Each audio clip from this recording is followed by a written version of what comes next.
Welcome to Primary Markets TV. I'm Dan Barnes. This is your update on newly listed securities in the coming week and an update on securities that have listed over the past month. First, we'll be dealing with Asia Pacific, then the EMEA region, and then the Americas. Coming up this week, we're expecting IPOs for 29 companies across the region, with ASX, Hong Kong Exchange and Japan Exchange leading the charge on the majority of those. In the fixed income space, we've continued to see strong issuance of corporate bonds. And if you look at emerging market data overall, Asia has been the leader this year for issuance of credit, according to data from Morgan Stanley Research. Last week, we saw some major IPOs from JD Health and PopMart, both in Hong Kong. Joining me now is Dickie Wong, Executive Director of Research at Kingston Securities in Hong Kong. Dickie, welcome to the show. Thank you, Dan. We've seen a lot of IPO activity in Hong Kong over the recent months. Can you tell me, what's your expectation for continued activity for new issued securities at the end of this year and then going into 2021? Well, honestly speaking, the general IPO market is quite hot in Hong Kong. There's no question that even Ant Group failed to be listed in Hong Kong and mainland China just a month ago. We can see a lot of IPO just only for just last month. There are almost 20 new companies listed in Hong Kong, mainly the main board companies. Some of them are the Gen board. We can see some of the IPO received huge appetite from local investor and also institutional investor. Like some of the big name you may actually have heard of, like JD Health and also like PopMart, the local tranche received 100 times oversubscribed. Wow. And even on its first debut, the share price shot up quite significantly. Even like JD Health, as I just mentioned, and also PopMart listed today actually went up 80% on its first debut. So we can see a clear tendency that local investors, they like to participate in IPO just like a jackpot, or maybe they can win instant money, like after the listing, 80% gain on its first debut. But we can see like the tendency, local investors, they're now smart enough to participate in not all of the IPO, because I've just mentioned, most of the IPO listed in the past 2 months, actually more than 30% of them, they're now still trading below their IPO offering price. So not all IPO went up quite significantly in the past 2 months. Only a few of them, especially they have something in common, like they receive a huge, oversubscribed in the local investor tranche.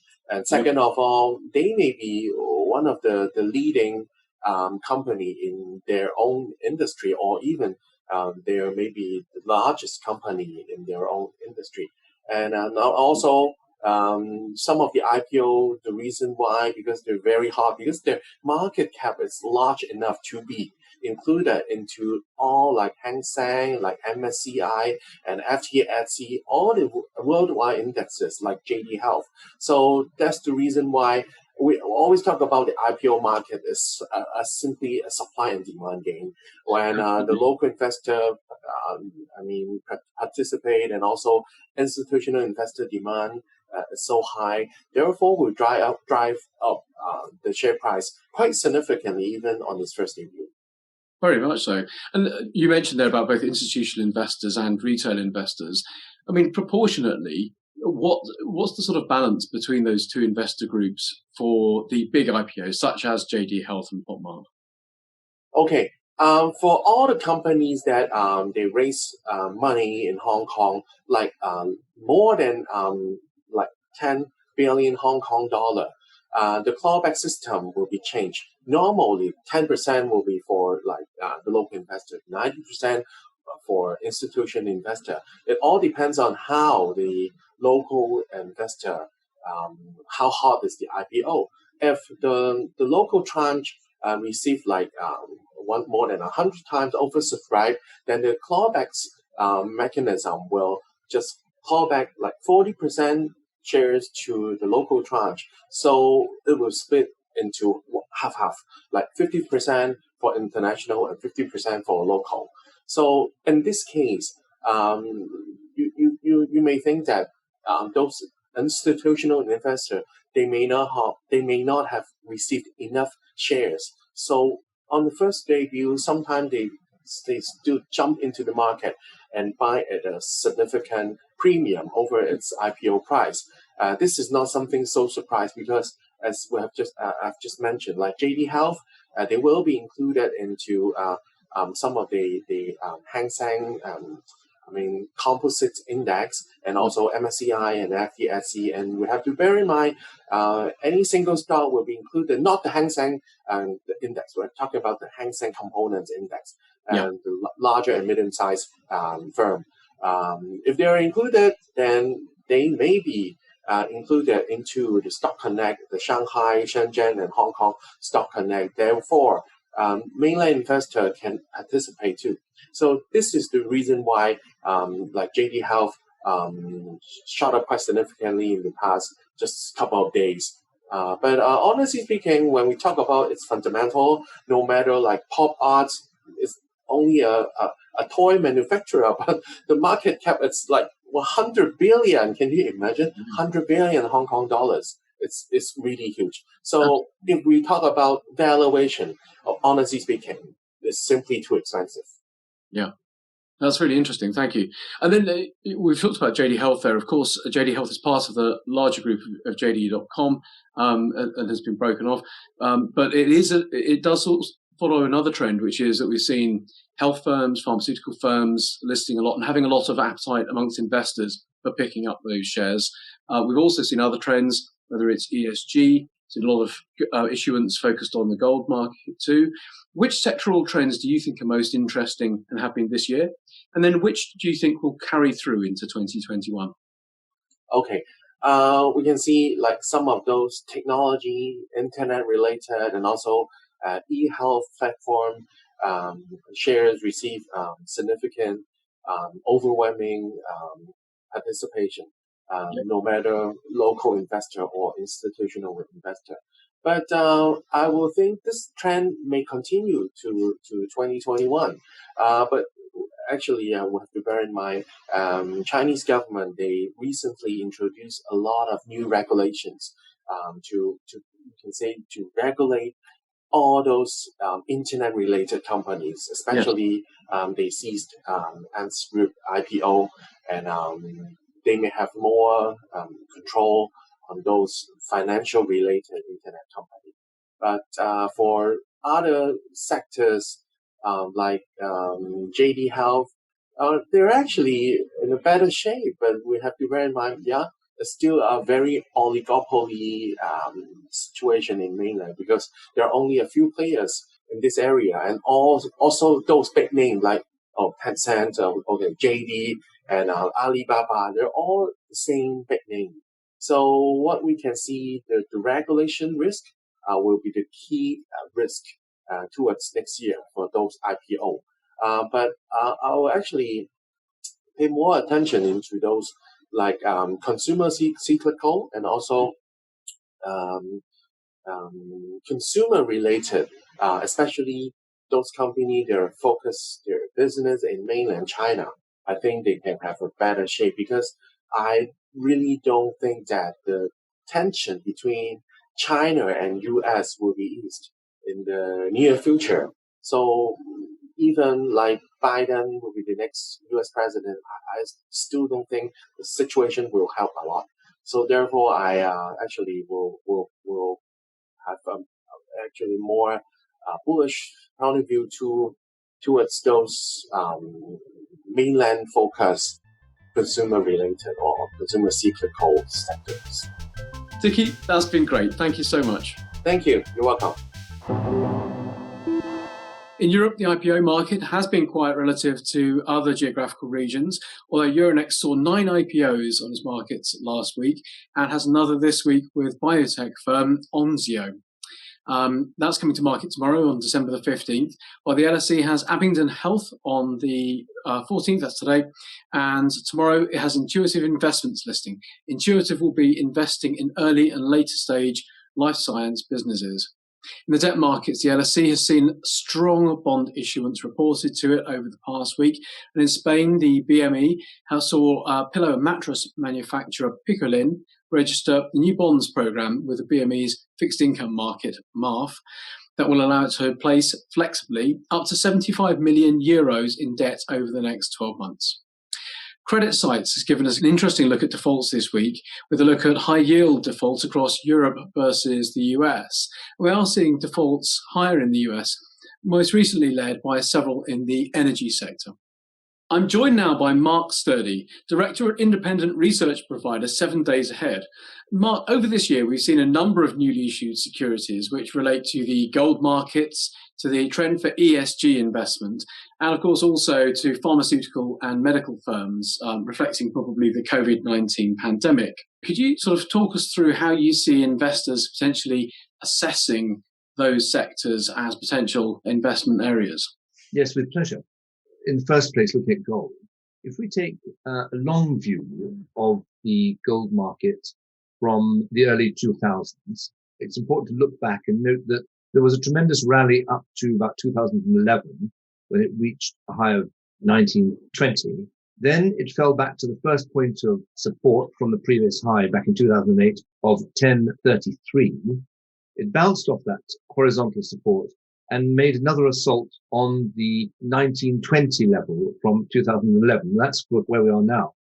The critical catalyst for that reapproach to the previous high has been the continuation triangle you see there between 1200 and 1400 that took place in 2016 to 2018. That's the background. We are currently at the levels last seen in 2011 in the gold market. And the question for everybody is the congestion and sideways price action that started at this level, is it going to turn into a continuation pattern, or is it a reversal pattern? Is it going to fail at the old level? And if we look more closely at the weekly continuation chart, we see in more detail the sideways and downwards drift of the market since July of this year. The gold market's basically been drifting down and sideways. Critically, it has found support just where chartists would imagine it would, at 1780 or so, and bounced off that first prior high horizontal support. So the jury's out as to whether this is a reversal or continuation pattern. It's simply pulled back to a level of support where you might expect to find it. Okay. If we choose to go even more deeply into the detail of the market and look at the day chart from late July, early August, it's not a parallel pullback. It is actually potentially a wedge that is a slightly narrowing triangle, which has some continuation connotations about it. But broadly speaking, the market's in a position between overhead resistance above 1850 and support at 1800. In the short term, it's stuck between those two, and we simply have to sit back and see how it will resolve itself in this impasse between the resistance above and the support beneath. And then could we look at the ESG sector, perhaps? This market has been flooded with issues of newer ETFs, and that's in response to a massive demand. Yeah. With that in mind, I've chosen one representative ETF, and it's worth remembering that each ESG ETF has its own overlays and filter systems, so they're not strictly comparable. Sure. But this is a broad criteria ETF, and you'll see that whereas, for example, gold is dithering at its previous high, here we have a bull market from 2018 up to just after 2020, a massive pull-off with the onset of the pandemic, and then a fierce rally through the previous high. The catalyst for the break through the previous high, as you can see noted on there, is a continuation triangle, and the market gapped up above the triangle is driving on well. And on any pullback, that market, you might say, is underpinned by the support at that previous high. Now, comparing it with the performance of the underlying market, I've put the comparative relative strength indicator underneath that price chart all the way through. In fact, in an accelerating fashion, the market has been outperforming the non-ESG world ETF issued by iShares, only pausing on the breakthrough of the previous high in September, October, November. A slight pullback, but probably a pullback to the previous trend of outperformance, not in any sense a feeling of underperformance. And then finally, I'd mentioned the pharmaceutical area. Obviously, with the COVID-19 pandemic, people have become much more conscious of the potential that medical and pharmaceutical securities can offer. What would you use as an example of that sector, and how would you look at that in terms of the charts? Well, the big player for a UK-based investor is obviously AstraZeneca. Yeah. Let's get some historical context on that. And you'll see that the catalyst for the emergent bull market from 2014 in AstraZeneca was, again, a continuation triangle, very long-term, formed between 2002 and 2012. Yeah. That began a rally which has accelerated since. So there's the context that the pandemic came into of a wildly accelerating share price, given the catalyst of the breakthrough of the previous high with a continuation triangle. Go a bit more closely in, and we'll see that the bull market, even before the dramatic sell-off in events of March, was well constructed in the sense that the market was rallying up, pulling back and finding support at successive highs, as in 5,500 and 6,500. Now, the pandemic was that dramatic sell-off in March, and then it rallied with the rest of the market and has since drifted and found support at 8,000. What the chartists would say about this is it's a well-constructed bull trend that it shows no signs of breaking down. Look at the relative strength against the market, and again, we see, rather like the ESG relative strength indicator, pharmaceutical share has been outperforming the underlying market. This is against the FTSE, gradually rising up. Until 2016, it was relatively neutral, moving lockstep. But from 2016, it's rallied increasingly quickly and, of course, had an enormous surge of relative strength on the moment of the pandemic or just after it, and has since paused. But you'll notice that even though it's gone sideways over the summer in terms of relative strength, it's fallen back to, shall we say, the trend of outperformance that had been established before. For investors who may typically just look at data rather than so visually, can you give them a sense of how charts should be considered within their investment philosophy and the value they add to it? The central value of charting is to look through the current dramas, rumours and excitements day to day and give it a historical context. Yeah. Once you have that historical context, you're able to make colder decisions, and cold decisions are invariably better decisions. Mark, that's been fantastic. Thank you. It's a pleasure. Thanks for asking me.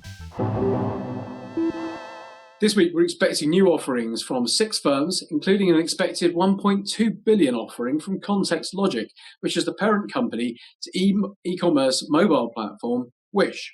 This continues the trend of tech IPOs in the US this year. And then last week, that of course included Airbnb and DoorDash. Joining me now is Gina Kashinsky, Executive Director and Global Head of Equities at IHS Markit, to discuss that trend of tech IPOs. Gina, welcome back to the show. Thank you for having me back, Dan. What's your perspective on how tech IPOs have actually performed this year? So as you know, 2020 has been defined by uncertainty, but the IPO market has shown us its resilience with one of the most active years on record. And this is especially true in the tech sector. It's worth noting that the biotech, pharma, and healthcare sectors also had a remarkable year given the circumstances. But the tech sector really stands out as it's priced over 45 deals that raised more than a combined $26 billion in proceeds. Airbnb and DoorDash both had highly successful debuts over the past week, placing them among the top 3 IPOs, rounded out by Snowflake, which went public back in September. Yep. This marks the first year in at least 2 decades that the tech sector has seen 3 companies raise more than $3 billion in total proceeds. Overall, all but 3 tech deals have priced above or within their filing ranges, while seeing first-day pops average more than 35%, with an approximate 60% return to investors' post-IPO launch dates. Wow. Speaking of first-day pops, there have been 5 deals to jump over 100%, including Airbnb, BigCommerce Holdings, Encino, C3AI, and Snowflake. The bottom line, as 2020 comes to a close, we can look back and see that demand for tech-based deals has been abundant throughout this year. Fascinating that we're seeing such strong issuance both on the equity side as well as on the fixed income side. Of course, fixed income is mainly driven by corporates having to pay very low rates on their debt, but clearly there's investor appetite out there for both. With that in mind, what have investors had to think about around the deals that we've seen over the past week? As I mentioned, Airbnb and DoorDash are two of 2020's hottest deals. Yep. With both pricing well above their upwardly revised filing ranges and skyrocketing on their first day in the market. Airbnb rose 113% and DoorDash rose another 86%. Based on the numbers from its December 10th debut, Airbnb is the largest IPO of the year, pricing at 68, well above the revised range of 56 to 60. But the real news is how shares quickly jumped to a high of nearly $164 before closing the first session at 144. That said, investors should think about the fact that Airbnb has had notable challenges this year, as many travel and leisure companies are struggling to remain profitable in the COVID environment. On the flip side, after cutting its workforce by 25% and implementing other cost reductions, Airbnb has also seen a rebound as home rentals have increased with people looking to escape crowded cities. So the long-term prospects do look promising as people's habits may change because of the pandemic, with more electing to rent homes and apartments for longer periods of time rather than stay in crowded hotels. Meanwhile, DoorDash came out of the gates fast with its first trade at 182 compared to its offer price of 102. Yep. And DoorDash also has a compelling story, as the company has benefited from the increase in takeout and delivery services during the pandemic, seeing its revenues nearly quadruple year over year while holding a 50% market share. Even though the demand is high for DoorDash, it will be interesting to see if it can sustain this momentum long term, as things possibly return to normal toward the second half of 2021. So looking at the big picture here, I think it's clear that the success of Airbnb and DoorDash will pave the way for more unicorn IPOs over the next few months, and I'll be watching this very closely. Absolutely, so will we. And I think it's fascinating. You've made a very good point there that within the tech sector, of course, we're actually seeing firms that deal with very different cash flows and very different economic models. Some might be offering delivery, some might be offering rental of a house. Of course, we've seen a huge range of other firms who are categorized as tech with actually very different business models. So altogether, it's a fairly eclectic sector. Now, you said there, of course, we're expecting more IPOs over the coming months and the start of 2021. How strong do you think investor appetite still is for tech IPOs? So based on the momentum from these deals, I am definitely observing a market consensus that this trend will continue in the new year. Okay. Companies today are growing faster and bigger than ever before. And given the current market, deal velocity is at an all-time high. Of course, there is always the risk of failure for some of these companies, but right now, investors see the successes outweighing the risks. Yep. The pipeline of IPOs remains robust. Keep your eyes on Wish, the mobile e-commerce platform, which is seeking to raise more than $1 billion in its IPO debut, which has an innovative business model that reportedly brings together more than 100 million active monthly users globally. And there is speculation that the platform could earnestly compete with Amazon. Looking beyond that, we saw Robinhood, the popular stock trading app, announce over the past week that they've hired Goldman Sachs to lead their IPO efforts, looking to launch early next year. And I must note that I would be remiss not to mention the Roblox IPO, since my 8-year-old daughter and her friends are absolutely obsessed with this video game. All jokes aside, though, this is setting up to be another $1 billion plus offering that I'm sure the market will eagerly jump on. So Dan, as we head into the new year, I think the IPO space will continue to be exciting, and the industry will continue to test out new ways to execute deals swiftly and efficiently. And from our perspective here at IHS Markit, we welcome these changes with enthusiasm, as it allows us the opportunity to innovate and build new solutions for banks, issuers, and investors. Gina, thanks very much for coming on the show again. That's been great. Thank you so much, and happy holidays.